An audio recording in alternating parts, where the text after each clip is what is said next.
हमने science fictional movies में देखा है कि कैसे पृथ्वीवासी पृथ्वी से बाहर दूसरे ग्रहों पर जाकर बस्तियां बसाते हैं और हमारा भी कुछ यही सपना है कि हम अपने चंद्रमा और मंगल ग्रह पर बस्तियां बसाएं और एक इंटरप्लैनेटरी सिविलाइजेशन बन जाएं। लेकिन दूसरे ग्रहों या चंद्रमाओं पर बस्तियां बसाना अब सपना या साइंस फिक्शनल नहीं रह गया है, बल्कि अब ये हकीकत होने वाला है। नासा के आर्टेमिस प्रोग्राम से इस नए दौर की शुरुआत होगी और जब इस नए एरा की नींव रखी जाएगी हम सब इसके साक्षी होंगे। साल 1968 से 1972 तक अमेरिका ने इंसानों को चांद पर उतारने के लिए कुल 9 मिशन किए, जिनमें से 6 मिशन सफल रहे और इन मिशंस के दौरान नील आर्मस्ट्रांग सहित कुल 12 लोगों ने चांद की धरती को छुआ। और चांद पर आखिरी मिशन था अपोलो 17, जिसको साल 1972 में अंजाम दिया गया था। लेकिन उसके बाद से किसी भी देश ने चांद पर मानव मिशन करने की कोशिश नहीं की और आज 50 साल का समय हो चुका है चांद पर आखिरी मानव मिशन को किए हुए। लेकिन अब इतिहास अपने आप को फिर से दोहराने वाला है और चांद पर नए दौर की टेक्नोलॉजी के साथ एक नए एरा की शुरुआत होने वाली है। चांद पर किए जाने वाले आर्टेमिस प्रोग्राम का मकसद है साल 2024 तक पहली वुमेन और अगले मैन को चांद की धरती पर उतारना और चांद पर रिसर्च करने के लिए वहां पर साल 2028 तक आर्टेमिस बेस बनाना। वैज्ञानिकों ने चांद पर आर्टेमिस बेस बनाने के लिए चांद पर एक बहुत बड़े गड्ढे सैकल्टन क्रेटर को चुना है, जो कि 12 मील चौड़ा और 2 मील गहरा है। सोचकर देखिए कि मानव निर्मित एक बहुत बड़ा लूनर बेस इस गड्ढे के अंदर काले अंधेरे में होगा। लेकिन आखिर चांद पर लूनर बेस बनाने की क्या जरूरत पड़ेगी और इसका आगे आने वाले स्पेस मिशंस के लिए क्या इस्तेमाल होगा? चांद पर गोल्ड, प्लेटिनम और अन्य रेयर अर्थ मेटल्स का खजाना है।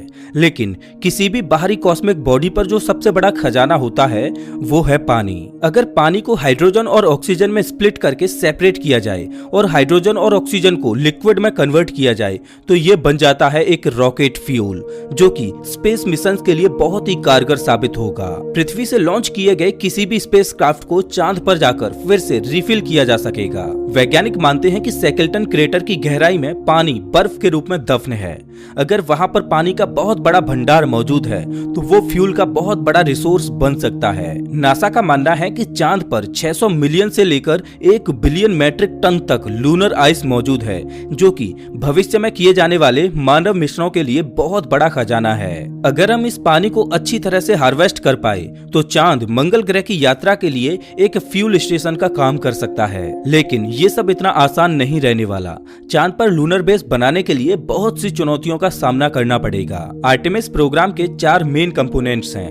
पहला है स्पेस लॉन्च सिस्टम रॉकेट यानी SLR, जो कि अभी तक का सबसे पावरफुल रॉकेट होगा जो स्पेसक्राफ्ट को पृथ्वी से बाहर तक लॉन्च करेगा। दूसरा कंपोनेंट होगा ओराइन स्पेसक्राफ्ट, जो कि एस्ट्रोनॉट्स को चांद तक ले जाएगा। तीसरा कंपोनेंट होगा लूनर गेटवे।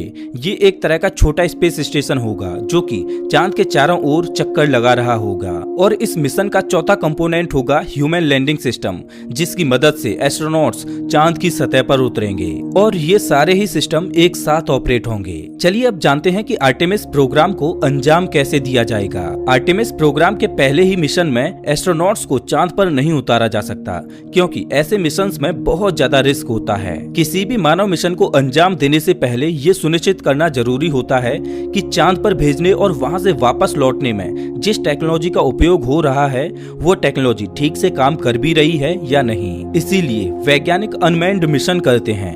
जब उनमें सफलता मिल जाती है तब जाके इंसानों को भेजने का रिस्क लिया जाता है और उनमें उन्हीं रॉकेट्स और टेक्नोलॉजी का इस्तेमाल किया जाता है जो अनमैन्ड मिशन को अंजाम दे चुकी होती हैं। ऐसा ही वैज्ञानिकों ने चांद पर इंसानों को उतारने के लिए अपोलो प्रोग्राम में किया था।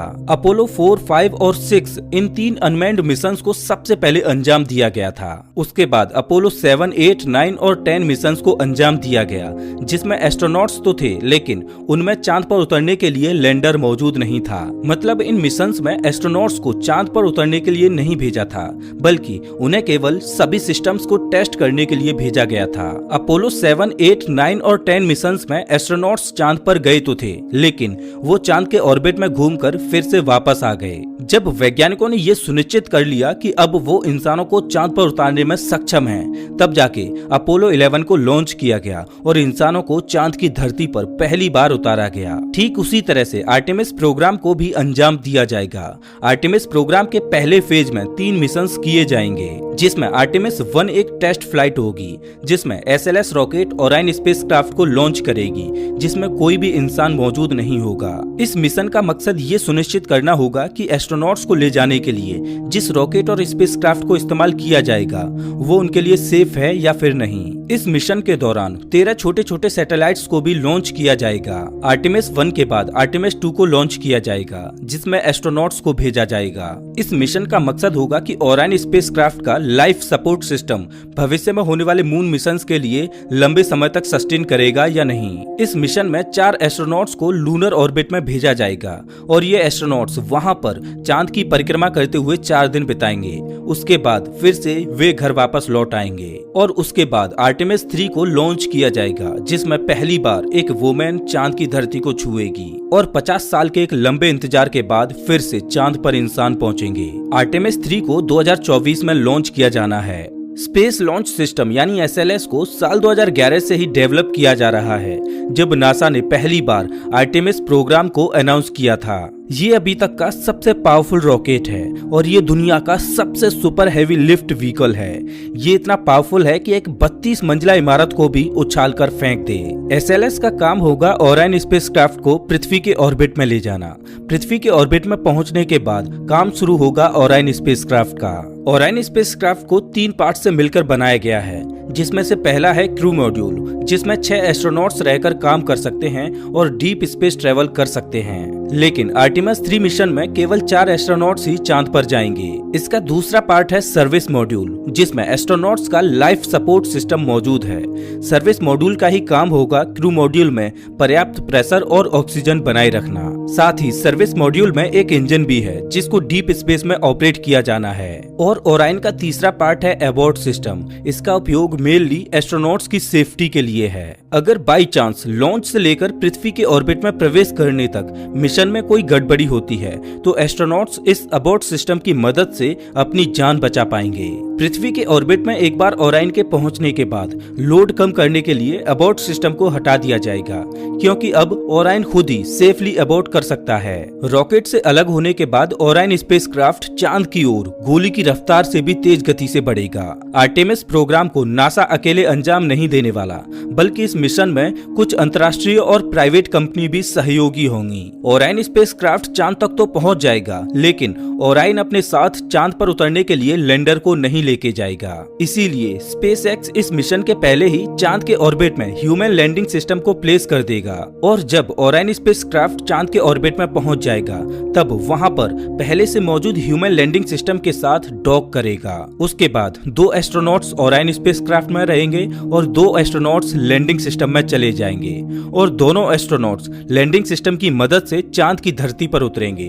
तब तक ओराइन स्पेसक्राफ्ट चांद के चक्कर लगाता रहेगा। एस्ट्रोनॉट्स एक हफ्ते तक चांद की सतह पर रहकर रिसर्च करते रहेंगे।